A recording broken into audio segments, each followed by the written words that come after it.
What he did next made her collapse. I still remember the moment her words cut through the air like a knife. We were sitting at the kitchen table on a rainy Sunday morning, mugs of coffee steaming between us. The sound of raindrops tapping against the window should have been calming, but her voice shattered everything. "Michael," she said carefully, her eyes avoiding mine. "My therapist says I need to explore my past with Daniel, for closure." Daniel.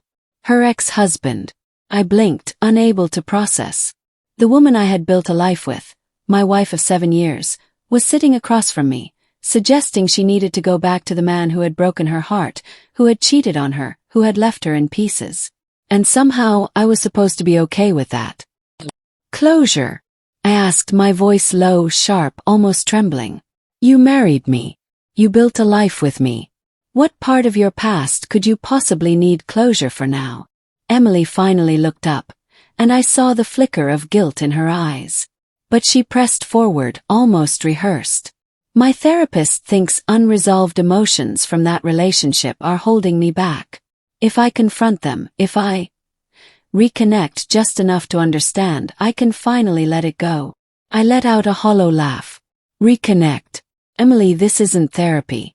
This is a door opening to something dangerous. Do you even hear yourself?" Her silence was louder than any argument. That night I couldn't sleep. I lay awake listening to her breathe beside me, my mind replaying every moment of our marriage. The nights we laughed until we couldn't breathe. The vacations where she clung to my hand like I was her anchor. The whispered promises we made under the stars. Was all of that fragile enough to be undone by a man from her past? Something gnawed at me, an unease I couldn't shake. So I did something I never thought I'd do. I started watching her. It began with little things. Checking her phone when she left it unattended. Tracking her calendar entries. Not proud of it, but the sinking feeling in my gut wouldn't let me ignore it. And then I saw it. A message thread. Hidden under a different contact name. But it wasn't hard to figure out. Daniel. The messages weren't therapy. They weren't closure. They were familiar. Too familiar. I miss how easy things were between us. Maybe we were too young back then. "When can I see you again?" My stomach turned. My hands shook as I scrolled, reading her replies. Hesitant at first, then warmer, softer, filled with a longing I thought she had only for me. I put the phone down, my chest hollow. So this was it. Closure wasn't what she wanted. It was him. The next morning I said nothing. Cooked breakfast. I kissed her cheek before she left for work. I played the part of the clueless husband, all while a storm brewed inside me. But silence was suffocating. That evening I confronted her. "Emily," I said, standing in the living room, phone in hand. "Do you want to explain why your therapist thinks sleeping with your ex counts as closure?" Her face drained of color. "Michael, it's not like that." I held up the phone. "Don't lie to me." I read the messages. Tears welled in her eyes instantly, but they weren't the tears of someone falsely accused. They were the tears of someone caught. She choked on her words. "I just wanted to feel something I thought I'd lost. I didn't mean to." "Didn't mean to what?" My voice cracked. "Didn't mean to betray me.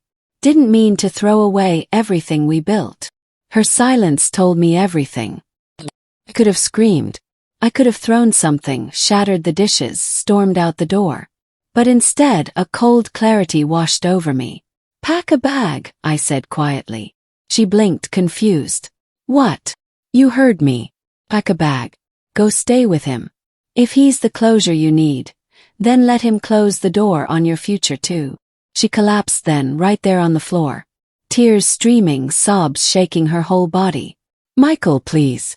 I don't want to lose you." The bitter taste of irony filled my mouth. "You already did."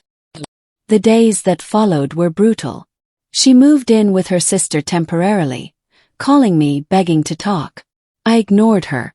I buried myself in work, in silence, in anything that would numb the pain. But pain has a way of seeping through.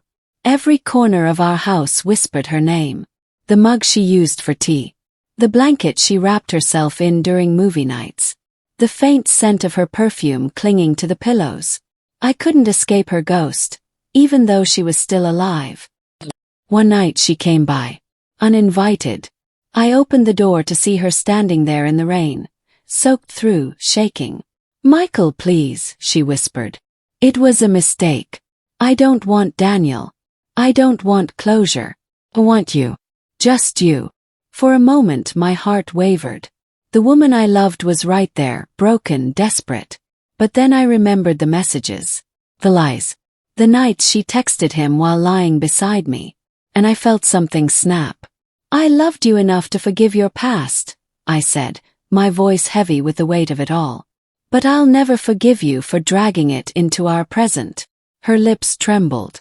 "So that's it. That's it," I whispered and closed the door. The divorce was swift. Cleaner than I expected. I didn't fight for the house. I didn't fight for the car.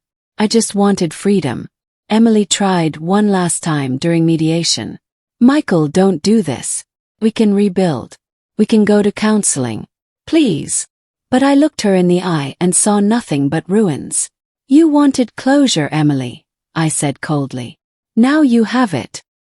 It's been a year since then. Some nights I still lie awake, haunted by the echoes of what once was. Betrayal doesn't heal quickly. It festers, it lingers, it teaches you to question everything. But it also hardens you. I've learned that love without trust is a slow poison. That forgiveness doesn't mean forgetting. And that sometimes walking away isn't weakness, it's survival. Emily. She tried to patch things up with Daniel. It didn't last.